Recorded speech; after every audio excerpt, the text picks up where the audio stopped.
क्या? दहेज लेना और देना दोनों पाप है। दो दहेज लेते हैं वो भी दोषी हैं समाज के लिए, और जो देते हैं वे भी दोनों पक्ष, वर पक्ष कन्या पक्ष दोनों दोषी जी। हाँ। नौकरी पा जाए 10 जन लोग दुआर खांसी आई हैं, नौकरिया लगता लड़किया के 10 जन लोग आई नौकरी ये बाबू तेरे लड़किया का सदिया हमारे मौसी के लड़के वास्ते कहता ना वहाँ लड़किया राज करत राज, फिर वो ये जन दौड़े भागल ये भैया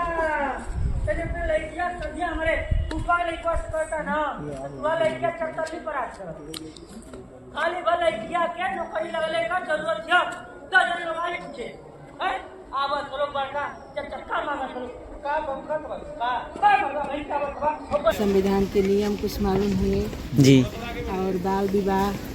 से क्या हानियां हैं वो पता चली, और बेटे बेटियों में भेद करना, सबको समानता का अधिकार देना आदि बातें हमें देखी। पूर्व से हाँ यानी मधुबन साइड से हाँ अरे भैया ये ना हां काहे लगो अरे चला पूरा ले अच्छा उसके बाद ये लोग हम अरे